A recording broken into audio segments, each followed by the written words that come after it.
Manchester City pull up the race for Declan Rice. Is the pathway now clear for Arsenal to finally wrap this deal up, or is someone else waiting in the wings to pounce on this particular transfer saga? Elsewhere, Manchester United have seemingly changed their mind on David De Gea, but not completely on the Spanish goalkeeper. Ruben Loftus-Cheek completes a move to AC Milan, whilst Tottenham close in on James Maddison, and Liverpool are looking to have one in, one out, with Nat Phillips seemingly on the way out of the club permanently, whilst Romeo Lavia is on Liverpool's radar, and allegedly Liverpool are going to pursue the young midfielder. Hey guys, welcome back to the channel. Welcome to another video. It's another all new news video that we've got in store for you today, talking some of the biggest headlines from the world of football, kicking things off, of course, with this whole Declan Rice situation, as Manchester City are said to be dropping out of the race to sign the West Ham midfielder. We're going to get into all of that, plus many more stories as well throughout the course of this live stream. But before we go any further, I would like to remind you all to please like the video and also subscribe if you're new. Both things always and probably greatly appreciated. And for you also to get involved in the chat, get involved in the comment section. I'm very sure you've got some very interesting thoughts, comments, opinions, predictions, feelings, whatever you want to call it, that will make for great and interesting reading in the chat, whether it's stuff that I'm talking about or whether it's stuff that you guys want to talk about. Feel free, hit the chat, get involved, or we'll make for great and interesting reading. But without further ado, let's get on with the live stream. Let's talk all of these stories that we've got. Like I say, kicking things off with this Manchester City Arsenal tug of war that Arsenal seem to have won between themselves and Manchester City for the England and West Ham midfielder known as Declan Rice. We've, of course, talked about this story a lot, and to be honest, I'm getting a little bit bored of it. I wish just one team would just wrap this up, to be honest, and we can move on to the next transfer story. But here we are with another twist in the tale. A couple of days ago, of course, Manchester City were fully into the mix, shall we say, when it comes to this transfer story. We've heard rumours that they were in for a while, but of course, we didn't know if they were going to put in a bid. They eventually did, and the tug of war began. I am so sorry. I do not know how to pronounce your name. Saroix. I am so sorry if I completely butchered that name. I do apologize. But welcome along to the live stream, my dude. Arsenal get a good player, but 105 million, not even close. Such a long saga. Yep, 100%. I completely agree with you, mate. 100% completely agree with you. It's going to be a great player, but you know, there are other things to add on. There's the homegrown sort of tax thing with Declan Rice, isn't there? There is the whole England midfielder kind of position, how good of a player he is. 100% agree with you that Arsenal are going to be probably getting a very, very good player. But at the same time, 105 million, you know, is anybody really worth that? Probably not, especially in today's football. So maybe anyone probably close is maybe like an Erling Haaland or something, or a Harry Kane. So, yeah, I completely agree with you, mate. I completely agree with you. But it all stemmed from a few days ago with Manchester City entering the race, bit of back and forth. And then we knew that Arsenal were going to respond with a deal once Man City's original bid got rejected. And it came in last night through David Ornstein took to Twitter to confirm this news. Exclusive. Arsenal have tonight submitted a massive offer to West Ham for the England midfielder Declan Rice. Proposal is for 100 million plus 5 million add-ons. Would be a record for a British player, as Arsenal try to agree deal with West Ham for top target. Now, that bid got rejected, I believe. That bid got rejected. I think West Ham were again unhappy with the structure of the deal that Arsenal had put forth to them. But today, The Athletic ran with another story that was similar to this and added another layer and another twist to this Declan Rice tale. Manchester City have pulled out of the race to sign West Ham captain Declan Rice following Arsenal's improved bid worth up to 105 million. Incredible. I thought Man City were going to come in and they were going to be ruthless and they were going to be relentless and they were just going to put the money on the table to West Ham and say, take it or leave it. And I thought, given the option or choice of Arsenal or West Ham, it was going to be Arsenal or Man City. I thought it was going to be Man City that Declan Rice would have gone to. I genuinely thought that. And I said that the more I talked about it, the more I thought about it, I genuinely thought Rice is going to go to Man City here. Arsenal have had this deal in the palm of their hand for so long, that they've messed around for so long, that Man City are just going to come in, swoop straight in, and take him right out of the palm of their hands. That's genuinely what I thought, I believed. But it seems even Man City seemingly have their limits on these types of players. It seems that way. And it seems that even Man City have their limits. And it seems that that limit is something in the region of 105 million for a player like Declan Rice. Now, don't get me wrong. As we previously said, Rice is a brilliant player. Rice has certainly improved a hell of a lot these past few years. Worth 105 million, though? I'm not sure. I don't know. But in this obviously day and age in football, it does seem kind of worth it when you consider obviously the player he is, the quality and ability that he brings to the squad, and obviously for his age and how much that transfer fee is going to outlay for years to come. Like I say, in today's modern day and age, in terms of football and transfers, it kind of rings true about the kind of price tag and the fee on this. Hey, Ballum, how you doing, bro? Nice to see you on this fine Wednesday morning. Yes, even remember, I can't even speak. Yeah, I'll go along with that. Yes, of course we are, bro. Of course we are. We're welcome to everybody. I just can't pronounce it because Eid Mubarak. Jesus Christ, I can't. I need to learn to speak more. But yes, to everybody, respect always. Rice, baby, of course. Going to Arsenal, West Ham got their money. Do you think Luca was correct? What did she say again?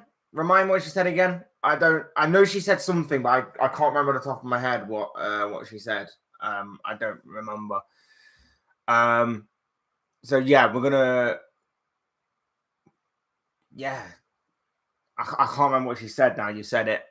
No idea how Chelsea are doing these dealings. So many ins and outs. Ruben Loftus-Cheek is a good young player and bad injuries. Yeah, we'll get on to Ruben Loftus-Cheek in a sec, bro. But yeah, I completely agree. Chelsea are doing some big business and a big clear out this summer, which we'll get into a little later. But now that obviously City have dropped out of the race for Declan Rice, it does seem that Arsenal have now got a clear runway to Declan Rice going forward. Again, he fits in with the Mikel Arteta system. It's perfect for that. And Arteta himself has been pushing really hard to get this deal done and dusted over the line. And it's understandable when you've got a player that just fits in seemingly so seamlessly and perfectly into that squad, into that philosophy of play, into that way of playing. And it does seem Man City have their limits. And let's face it, Rice is not the only target of Manchester City. Gvardiol. Like I said before, like the limit may be 100 million, but the limit may be 100 million simply for the reason that there are other targets. There is Josko Gvardiol that's going on in the background at Man City that is seemingly going to cost City a lot of money because RB Leipzig are not in a big position to sell. They're not being forced to sell. They just want to get as much money as they can out of that deal for a player and a centre-back who is highly rated, highly sought of, highly thought of, with a lot of potential, a lot of talent for the here and now, and can still be a little rough around the edges, but obviously can be moulded into being one of the best centre-backs for years to come. So there are other things that are going on with City. That's not just this Declan Rice thing. And but besides, we do know that if City ever miss out on a target, which is very rare in itself, they just go, okay, no problem. we'll just move on to our next target that we've got. We'll move on to this other target we've got. We'll move on to this player and this player and this player.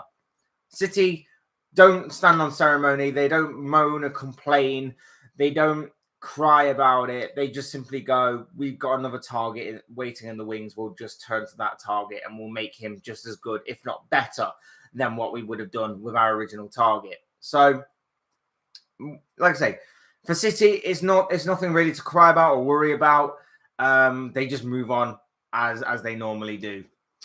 Happy Eid, she said something such as Manchester Pep put in a bid to get Arsenal done quicker. I think there was legitimate truth in the bid for Man City. I don't think there was anything to generate Arsenal doing it quicker. I just think like I say, with other players waiting in the wings for Man City, I just think City have just pulled out of this bid just because they think West Ham will waste their time and they could use that time to go and pursue other players. Like I say, Guardiola's going to cost a lot of money. They probably will go after another midfielder.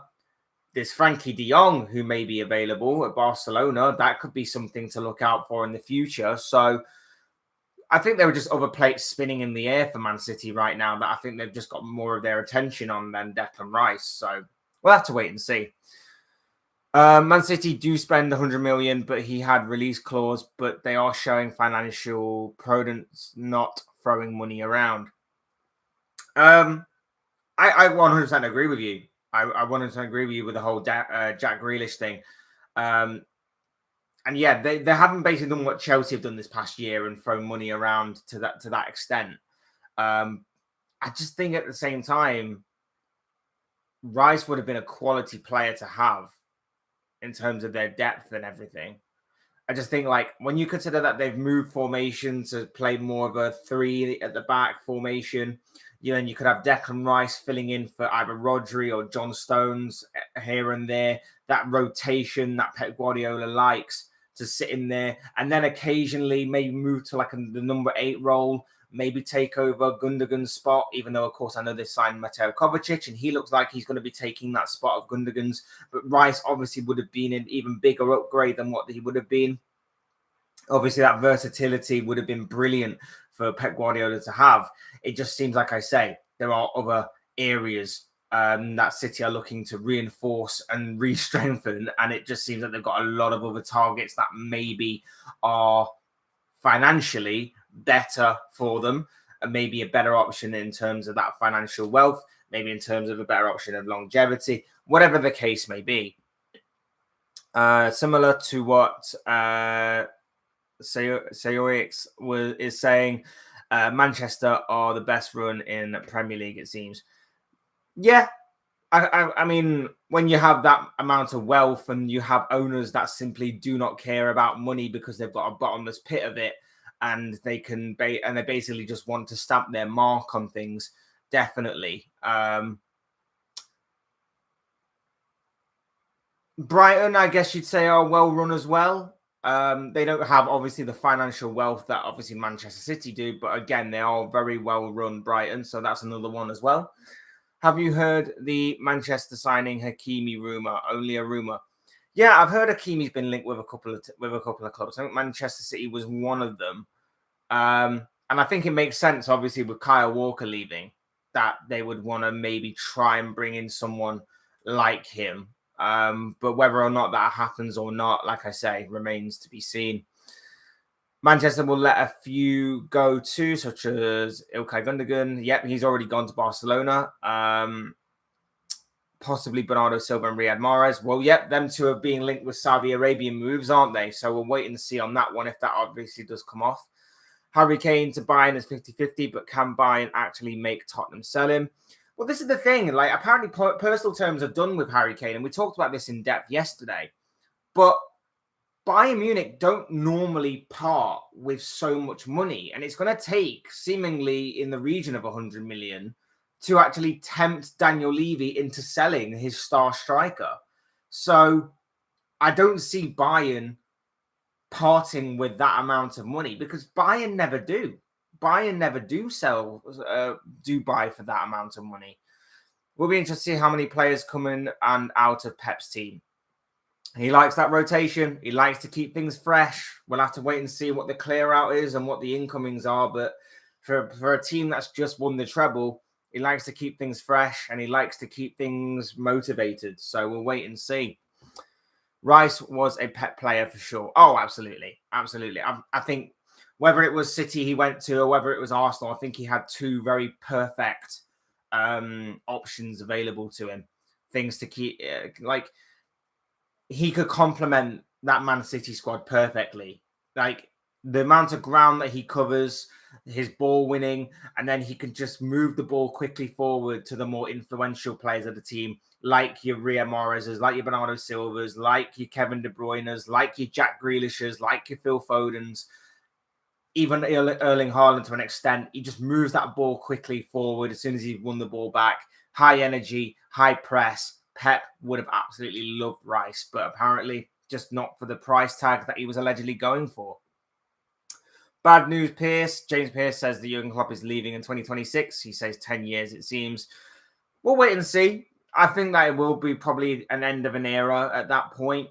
After it would just be under like 10 years, wouldn't it? Just under 10 years. A decade probably would be good for Klopp too. Maybe it would be good for Liverpool. Maybe good to move on after a decade. We'll wait and see, obviously, depending on how things go from here, I guess. Do you think Everton be the first English player, great to be the first English player to Saudi Arabia? We shall see, only a rumour. Well, they're also after Callum Hudson-Odoi, aren't they?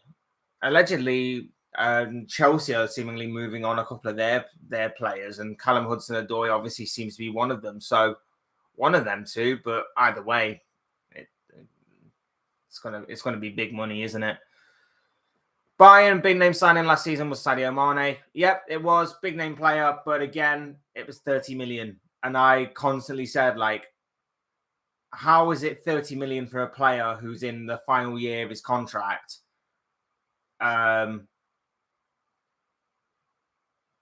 30 million for guys in the last year of his contract, and then you look ahead at this year and you see players that are going for over like 70 odd million in the final year of their contract. Like, why did Liverpool drop the ball on that one? You know, it baffles me a little bit as to why that was the case, but oh well, we move on. Yeah, but City out of the race for Declan Rice. I'd love to know what you guys think and feel on this, because I said that obviously City would get him now that they were involved. Now that they were heavily involved and now everything was concrete and it was seemingly all too good to be true as far as what Man City coming in. This is what West Ham wanted. They wanted a bidding war. I said that he would go to Man City.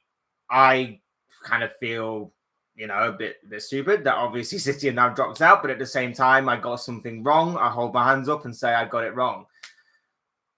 Arsenal, on the other hand, now seemingly have a clear pathway to Declan Rice.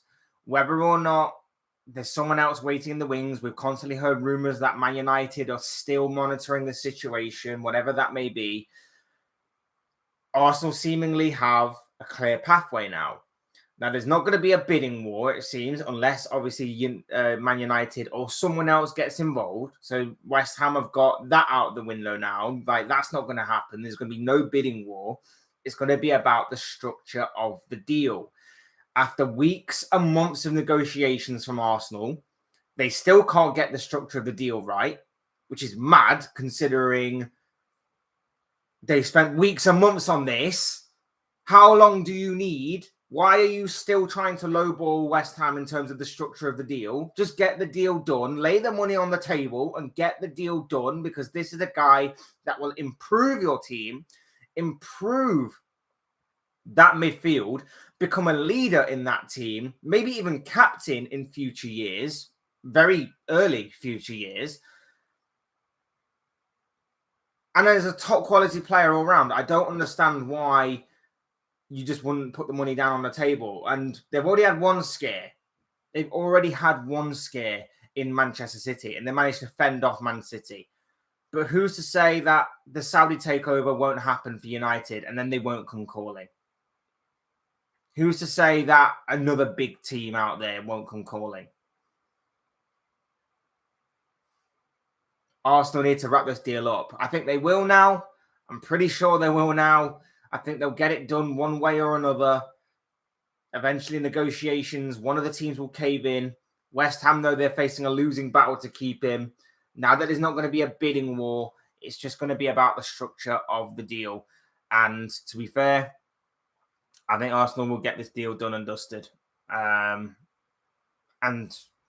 fair play. I think he'll be perfect for them. 404 subscribers. Yep, not bad. Yep, feel free to hit the like button, hit the subscribe button if anyone else is watching. Of course, much appreciated. Always appreciated for the amount of subs that I get, no matter how big or small it is. But thank you very much for taking your time out to watch and subscribe. David De Gea, good goalkeeper, and he did win the Golden Glove. Seems he will stay. But if changes every day, it changes every day. Yeah, we'll get into David De Gea in a little bit. James Maddison with his Madison fee. Get it. He was always going to leave Leicester. He will improve Tottenham's midfield. Absolutely. We'll get into that a little bit more as well, following on from yesterday.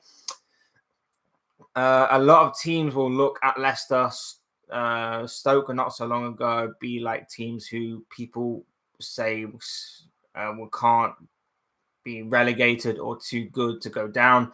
Crystal Palace of South East London want the 75-year-old Roy Hodgson to stay for one more season. Must be because of his Premier League survival. Spoke about Hodgson yesterday a little bit, and we said that I don't get the past couple of years of Crystal Palace's development under Patrick Vieira if they were just going to go back to square one again with Roy Hodgson. I get that he's obviously got a lot of experience. I get that obviously he's well liked. I get that he's obviously experienced enough in this. I just don't get why you try and change the culture of the club and not follow through on it. Look at Burnley. They changed the culture of that club completely under Vincent Kompany since obviously Sean Dyche left. And if people think that this is going to be the same Burnley of the previous years in the Premier League under Sean Dyche, then you're going to have a very rude awakening and a very rude wake-up call to that. Palace tried something similar, but they didn't follow through on it. And now that they've got Roy Hodgson, okay, it buys them time to maybe understand and maybe give a clear direction as to where the club is going. But at the same time, it feels like you've gone forward a step and then gone backwards too. And I'm not saying that will mean you'll be relegated. I don't mean to say that will mean it's going to end badly. I just think like you haven't really progressed and you've gone backwards again. That's all I'll say on the Roy Hodgson thing. Is Rice worth the money, Fletch? Rodri was 60 million. Fabinho was cheaper, I think, than 100 million. I think Fabinho was about 50, to be fair, give or take. Fabinho's wife, Rebecca, pushed for the move straight after the Champions League final. Do you remember Fabinho 2018 transfer? Sky Sports didn't expect this and had no clue. It all happened in one day, completed. Fabinho's wife pushed for the move. Yeah, it was an incredible move. It came really out of the blue because everybody was expecting Fabinho to go to Manchester United or something. And it was just incredible that obviously it just happened when it happened. It was immediately after the Champions League final. Liverpool fans were feeling a little down and obviously annoyed at how that final went down because obviously we lost it and it was all thanks to a certain German goalkeeper. But no, like that deal came out of the blue, came out of nowhere, an incredible deal. The way that I think some transfers should be done, in my opinion, not this long drawn out media circus that this whole Declan Rice situation is. And then obviously it happened all within the same day, like you said, pretty much. I'm sure obviously Liverpool were doing their research and things like that, but I don't remember there being a media circus behind it. I don't remember there being a lot of attention drawn to it. There probably were rumours that Liverpool were interested, but it moved along very quickly to the point where the news couldn't even catch up with it. They couldn't catch up with they're in advanced talks. They're interested. They've agreed personal terms. Oh, they've agreed a fee. So it was incredible. But yeah, for 50 million, Rodri 60 million, Rice over 100 million. Is he worth that money? Look, I don't think anybody is really worth 100 million unless, of course, you can justify it in some way. For me, off the top of my head, there are probably about 3 players that I would put into that 100 million category, and they are, well, 4 players really that I would say are in that 100 million category, and they are maybe Erling Haaland, Mohamed Salah, Alisson Becker, and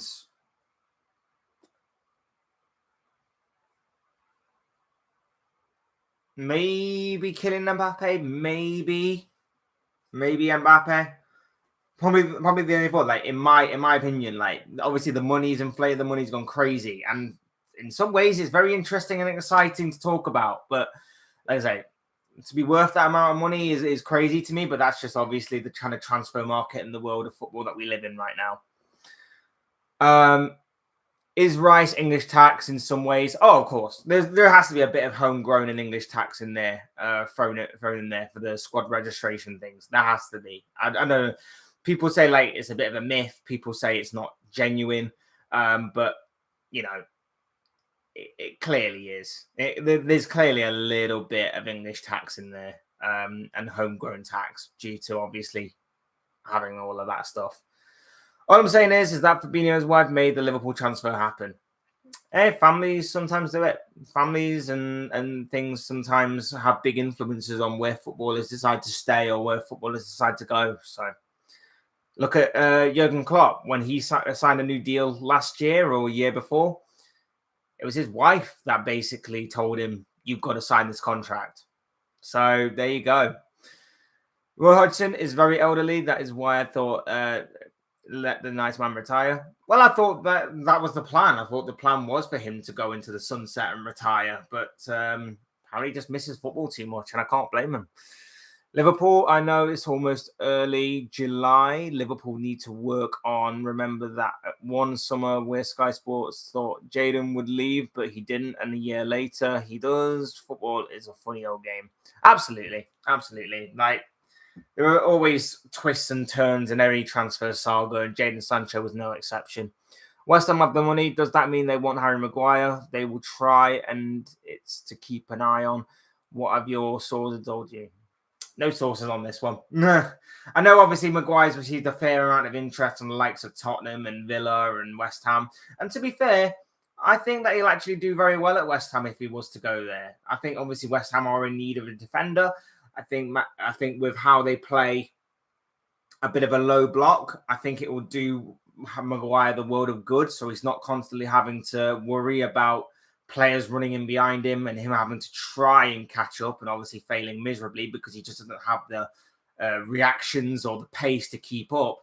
So I think he'd do good at a low block team like a West Ham, like an Aston Villa, maybe like an Everton. But I think it depends on or where they're going and how obviously he decides or where he decides to play his football for the future. Moving on, we're going to come to David De Gea. We're talking about obviously Declan Rice, and we obviously hope to see how that plays out. Arsenal likely to sign him. That's probably going to happen. And fair play to Arsenal. But now we're going to move on to David De Gea. The interesting stuff with David De Gea is that allegedly there was a contract on the table at Manchester United for the goalkeeper to re-sign going forward this year.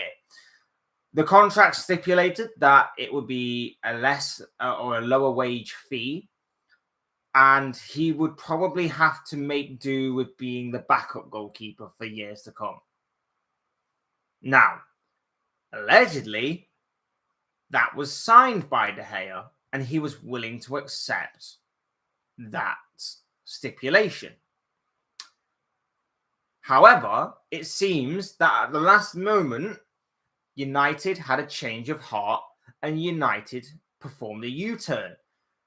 De Gea may have signed it, but United seemingly didn't sign off on the deal. Meaning that his contract was set to expire at the end of June. Allegedly, United have again put another contract on the table for De Gea, but for a lower wage and a lower fee than what the original one was. So United still want to keep him, but they want to lower his wages even more than what they originally would have been had he signed the original deal.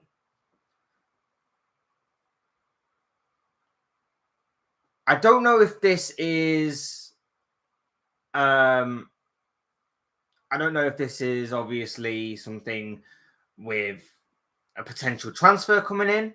I know obviously United are after a few players in different areas, and I know that this takeover deal is halting and holding up everything. That you would honestly believe that if they were to get the deal done and the takeover done and dusted very, very soon, you'd imagine that obviously they're going to go ahead and perform some very big business as the transfer window goes on, maybe even into the early stages of the season, and obviously at the end of August, where I think it closes.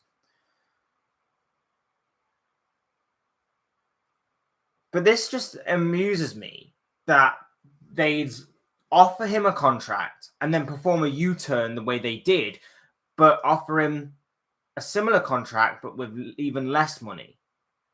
Now, I get it. A lot of United fans are done with David De Gea. They think that it's time for him to move on. They don't like his distribution. They don't like the way that he'll perform an absolute quality and incredible save 1 second, and then the next second he'll let in an absolute howler of a goal next. I get that.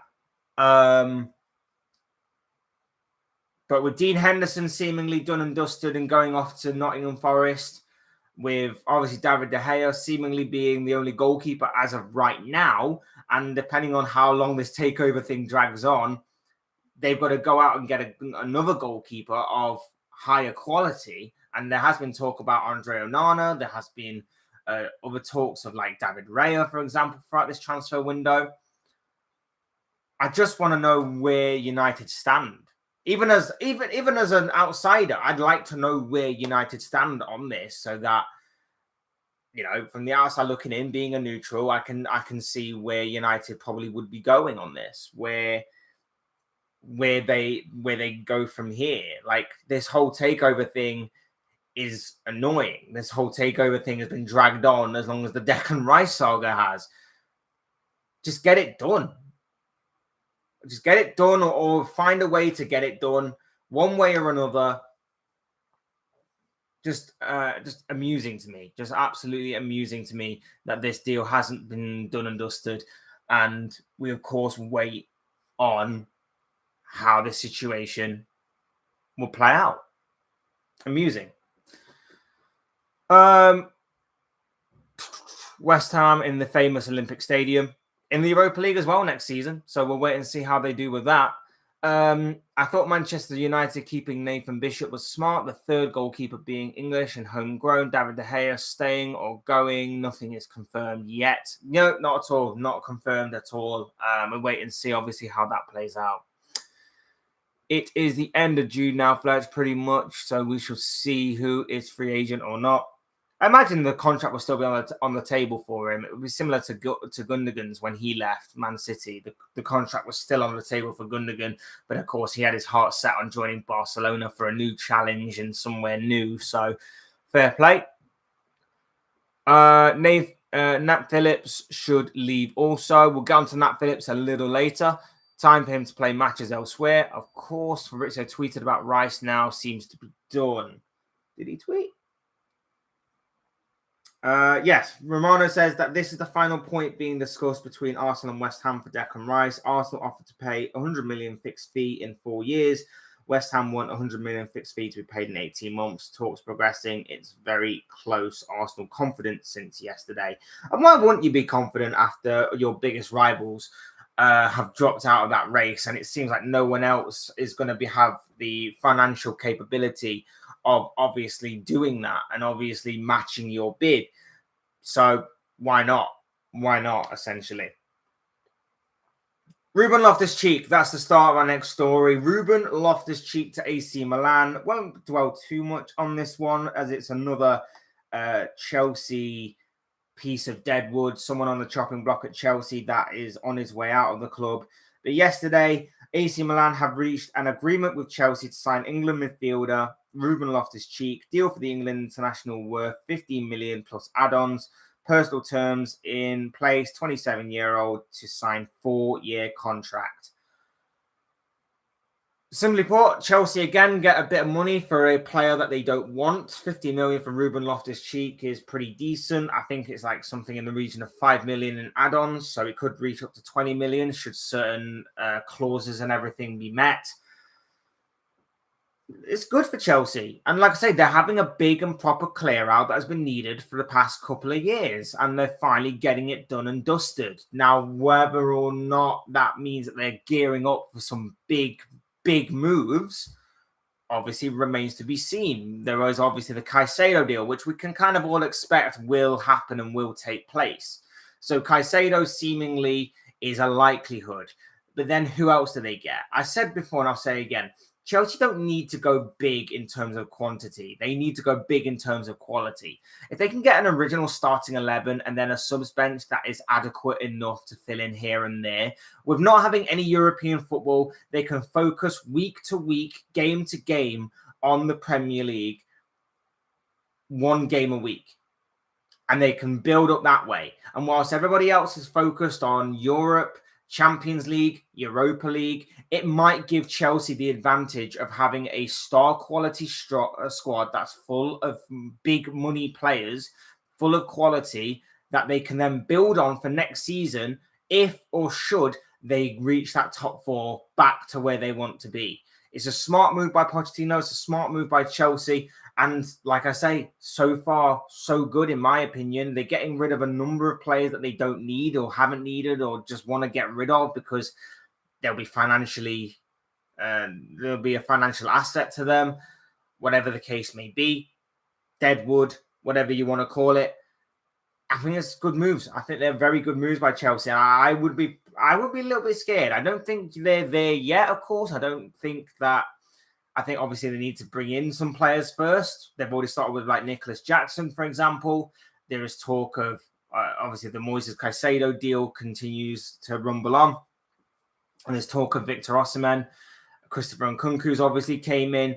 There obviously needs to be some improvements made to the defensive line. The goalkeeper situation, I think, needs to be addressed. But Pochettino seems to be not completely on board, but at least a little bit on board with maybe starting Kepa at the beginning of the season. We'll have to wait and see, obviously, on what Chelsea do in terms of their business going forward. But it does seem to be rather positive in terms of Chelsea finally sorting their club and sorting their squad out for the remainder of this transfer window. So we'll wait and see how that goes. Do you think Liverpool need a Barella? Rather they sign or not, they aren't actually buying players at the moment. There's a lot of talk. I don't think Barella. I like Barella. I love Barella. I'd love to see him in a Liverpool shirt, but I think that deal is going to be very difficult to get done. I don't think that will happen. And I think Liverpool will need to look at other moves elsewhere. The likes of Catherine Charams, for example, who have mentioned time and time again in these live streams. But I do like Barella. So I would love him to come. And obviously yesterday we were linked with the likes of Federico Valverde. Whether that's true or not, I highly doubt. I highly doubt that Liverpool would part with such a big transfer fee for Valverde, even though I like Valverde and I think he's an absolute quality player and I love the hell out of him. I just don't think that's going to be in any way, shape or form genuine, I'm afraid. And Liverpool need to work on a few players to improve the midfield, winger, and ideally maybe sign an English player for homegrown. If not, that's fine. They are okay for now. I think they need a couple of homegrown players, don't they? Depending on who they bring in, I think they're going to need a couple of homegrown players. It's part of the reason why I fear that Liverpool may sign a player like James Ward-Prowse. Now, don't get me wrong. In terms of his work rate and in terms of his free kick ability, James Ward-Prowse is quality in those areas because he covers a lot of ground and he is obviously an incredible set piece taker, a very consistent set piece taker. But other than that, I don't know what else he would bring. If he's part of an overall package of players, like you bring in your Catherine Churam and like you bring in maybe someone else, then you bring in a James Ward-Prowse, maybe you can kind of go, okay, I can kind of see what you're doing here. I can kind of see the overall package you're kind of putting together. But at the same time, yeah, Liverpool's homegrown quota needs to be looked at a little bit, I think. I think you're right. Poch with Chelsea will need time. Tottenham are rebuilding. It will be interesting. Absolutely. Poch needs time. I've called for Chelsea fans to give Poch time the way that they didn't give Graham Potter any time. I think they needed to give Potter some time, but they definitely need to give Poch some time, because otherwise you go through the same cycle of clearing players out to bring players in. And then another manager comes in who doesn't like the players he's got, so he has to clear them out again, and he brings his own players in. And then when he doesn't hit the ground running, they do the same cycle over and over again. And I know that Chelsea fans have grown up in this whole magical Roman Abramovich era of instant quick fixes and quick wins, but it is not sustainable. It's not sustainable. And you get into this mentality of, well, we're not winning trophies. We've got to win trophies. We've got to do it now. We've got to do it now. We've got to do it now. Arsenal need to do it now because they're in a position where they need to. They need to do it now to show that there's progression there. They need to do it now because of the season they just had. Chelsea don't need to do it as much because they're in a process and they're in building. They need to get some patience behind them, get behind Pochettino, and it will work out, I'm sure, one way or another. I say for 40 minutes, take care, man. It'll be interesting to see what happens until tomorrow. Tomorrow's Friday Live. Yeah, take care, mate. Thank you for coming along. Appreciate you getting involved, man. And I hope you have a good rest of your day, sir. Thank you very much for stopping by. James Ward-Prowse is a good mention, to be fair. He is an older player now and is Saints captain. Yeah, bring some leadership as well to that to that squad. But like I say, I think as Liverpool, we need to be aiming a little higher, unfortunately. Jordan Hyman, hey dude, how are you doing? Nice to see you, brother. Hope you are doing well on this Wednesday afternoon now. Hope you're doing well, and hope you're having a good day. And get involved in the comments, bro. Get involved. Anything you want to talk about, anything that you want to discuss, get involved, man. Good to see you. Next up, we're talking James Maddison. James Maddison. We talked yesterday a fair amount about this. So just a quick update from Fabrizio Romano here in regards to James Maddison's move to Tottenham Hotspur. Tottenham are now closing in on James Maddison deal. Here we go soon. Verbal agreement in place for £40 million fee. Final details on add-ons, payment structure, then signed. Daniel Levy on it with Leicester. Personal terms are 100% agreed. Medical to be scheduled soon. I'm going live today, bro, to talk about Declan Rice. Oh, cool, dude. I'll see if I can. I'll see if I can stop by at some point. It would be good to. It would be good to hear your thoughts on that as well, my friend. So I appreciate that. 40 million for James Maddison is an absolute steal, in my opinion. Obviously, there's going to be add-ons, and I would imagine that they will amount up to maybe like 20 million or something. Like Leicester was seemingly in the ballpark for 20 million. I think it's an absolute steal. I think for a guy that reaches roughly around about 20 goal contributions, goals and assists throughout his Leicester career, in a Leicester squad that has obviously been declining over the past few years, this is an absolute steal for Tottenham. Shows a bit of ambition, shows a great deal of promise.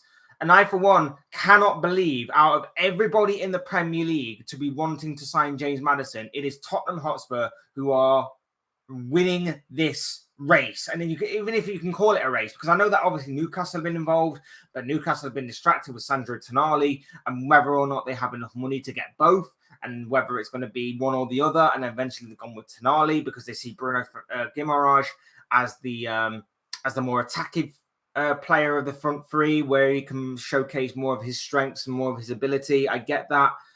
So they've gone with Tonali, a more defensively, a more reserved type of player. James Maddison to Tottenham is absolutely incredible, and especially for the money that is being discussed about, that is absolutely phenomenal in my opinion. 40 million plus add-ons, that's incredible to me. It's a brilliant signing by Tottenham. Does it really show that Maddison's ambitious enough, or does it really show that no other team in the Premier League or any other big club actually wanted him? I don't know. I guess that's kind of up for debate, or whether or not we shall see if any more details come out about this. But Tottenham getting James Maddison, for me, is absolutely incredible. Brilliant piece of business by Tottenham and Daniel Levy. Something to get excited about. A player that will bring much needed creativity and much needed technical ability to that midfield. Will provide plenty of goals and assists. Takes the weight or a lot of the weight off of the likes of Son and Kane to provide constantly. A good set piece taker as well. I think this is a perfect move by Spurs, and I think this shows they're heading in the right direction. I think this is a very good signing, and one that I think a lot of other Premier League clubs have maybe dropped the ball on a little bit. Like I said yesterday, he improves a lot of teams in the Premier League in terms of their midfield area. Liverpool very much improves in the sense of they've got someone different in that area. Improves Chelsea, in my opinion. And I'll go back to this again. A Pochettino system that would have consisted of Maddison, Caicedo, if they get him, and Enzo Fernandez, for me, is just a mouth-watering prospect. Arsenal improves. Man City, he even improves that to an extent, whether it be in terms of depth or whether it be in terms of quality. Man United, I know they have Bruno Fernandes, but having Maddison come off that bench and rotate and giving them another option or so, again, improves their depth. There's not a team in the Premier League that this guy does not improve. And I think for Tottenham, he very much improves them. Brilliant midfielder. Something different in that midfield that I guess Tottenham don't have, because I think Tottenham have too many reserved, more defensive styled midfielders. So, of course, he provides something very much different in that case to obviously that squad and that club. I think he's just brilliant. I think it's just an absolute brilliant signing. And I never thought I'd say this about Tottenham, but I'm a little bit jealous, to be honest. A little bit jealous that they've managed to snap up this signature. I think it's a brilliant move for a player who is pretty consistent, very creative, and can bed in well with that system. People moan and complain that maybe he doesn't work hard enough. I get that, but at the same time, you can disguise that. If you've got the right players that are in and around him, he can disguise the lack of work rate with his positional movement, his intelligence on that pitch to either receive the ball and transition defense into attack, or to do the bare minimum in terms of covering positions or to try and win the ball back himself. So there's a lot to talk about there. And I will say this again. Arsenal Football Club. I know you're probably going to get Declan Rice. I think that's fantastic. And I know that maybe Kai Havertz as part of a package with Declan Rice and maybe Jurrien Timber and whoever else you get is probably a good package to have. But if you spend 60 to 65 million on a Kai Havertz and you're seeing your biggest or your local rivals in Tottenham, your big local rivals in Tottenham, go ahead and spend 40 million on a more Premier League proven, more of a guarantee. No one's ever a guarantee. There's nothing to say that this is going to work out perfectly on James Maddison for a cheaper deal for a player who has produced more in the past few years. What the hell are you doing? What the hell are you doing? I'm just baffled by it. I'm just baffled that you'd see James Maddison and you'd see Kai Havertz and you'd weigh up the possibility and maybe go for Kai Havertz. Now, like I say, maybe I'm going to eat those words. Maybe I'm going to be wrong, and maybe Kai Havertz is going to have a better season than James Maddison. But I doubt it. I'll say that. I doubt it. I bet Maddison's going to have the better season. And I'm just a bit confused as to why Arsenal would go for a Kai Havertz over a James Maddison, who is cheaper and, in my opinion, better and has proven more in the past few years. than what he has. So we'll wait and see. We'll wait and see if obviously I'm proven right or proven wrong. Could be very interesting to see. Leeds United are interested in Nat Phillips, allegedly. Moving on to our next story. Leeds United are interested in Liverpool's Nat Phillips. Leeds' pursuit of the 26-year-old is believed to be irrespective of their head coach and sporting director appointments. Liverpool are thought to be looking up to 10 million for Phillips to leave the club. That comes from The Athletic yesterday.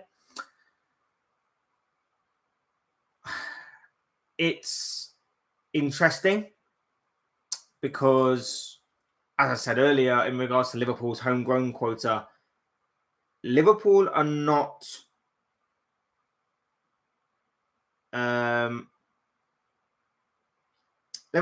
in a great state when it comes to the homegrown quota. So Phillips leaving, I think, will be good for him because obviously he wants first team football, because obviously it will mean that he can go out and express himself and try and stake a claim to being a starting centre-back somewhere else. And I think a level like the Championship might be a good starting block for him. I think he can probably be a lower level Premier League club, but a Championships club could also do in the world of good. And obviously if he can help Leeds get back up to the Premier League, it might be a good position for him to build himself up yet again. Obviously, we remember Nat Phillips from a few years ago, where, of course, he was Liverpool's main centre-back in the second half of an injury-plagued season for the Reds, in which, obviously, Liverpool were having a torrid season with injuries. And then, obviously, he came in and he helped them get to a third-place finish. 10 million. It seems like we would have got more for him had we sold him a couple of years ago. But for 10 million, it's not something terrible, I guess.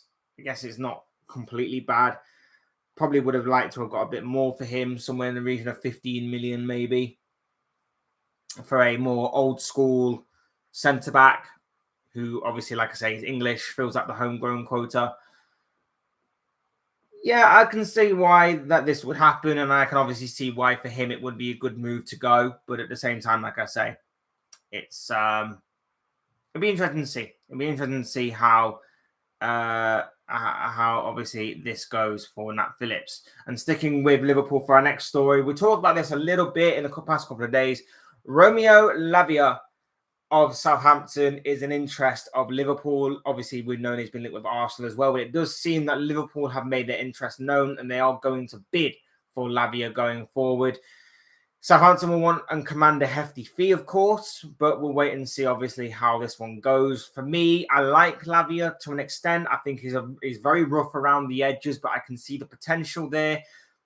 My only issue is that we need to get back into that top four ASAP. And I think we can, whether we have Lavia or not, but it's about the package again. A lot of these transfers this season are about packages and about who are you buying these players with. And a lot of that is down to, obviously, the players available, the players you can bring in. McAllister's a fantastic start, which I've said time and time again. Kefren Turam will enhance that and make it even more brilliant. Adding Lavia to that might make it so that it's a brilliant overall deal for all three players, for the here, the now, and the future.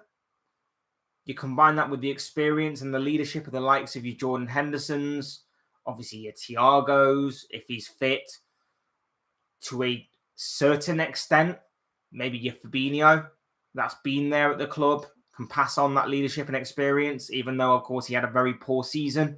But you know where I'm coming from with that. Trent Alexander-Arnold in that midfield as well. A growing leader.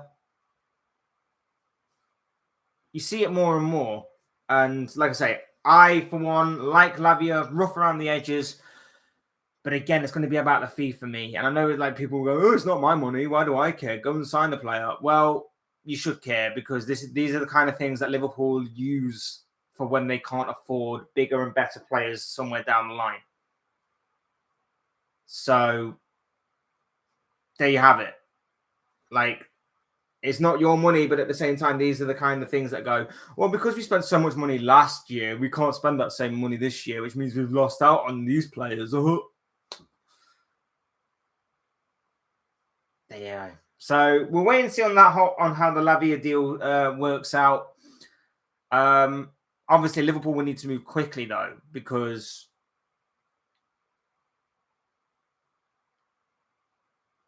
when you think about the Lavia deal, I think there is still a buyout clause from Manchester City. Now that buyout clause doesn't kick in until next year. So with Southampton holding all the cards in that aspect, in terms of they don't really need to sell him, and obviously if Lavia continues to have a great progression in his career, if he goes to the Championship and he completely stands out, there's nothing to stop Man City from coming in next season and taking him back. Obviously, like I say, Arsenal are involved as well, so they'll need to move quickly if they are genuinely got their heart set on this move. But we'll wait and see. We'll wait and see what happens with Romeo Lavia in terms of a move possibly transpiring and happening this summer. But guys, thank you all so much for watching and listening. These, of course, have been the thoughts, comments, opinions, predictions, feelings, whatever you want to call it, of this guy. I want to know what you guys think. What do you make of any of the stories that I've talked about or any of the stories that are developing right now in the transfer window? Leave your thoughts, your comments, opinions, predictions, feelings in the chat, in the comments section. I'm sure it'll all make for interesting and great reading, whether it's stuff that I have talked about or whether it's stuff that I haven't talked about. I'd love to know all of what you guys are thinking on anything that that is going on right now in the world of football. Will make for great and interesting reading. Otherwise, hit that like button on the way. I've enjoyed the video. Subscribe if you're new or want to see more content like this. Postings always and forever be greatly appreciated. And as always, thank you all so much for watching and listening. I've been Fletch. This has been another all new news live stream. And I will see you all again soon in another video, live stream, or whatever the hell it will be.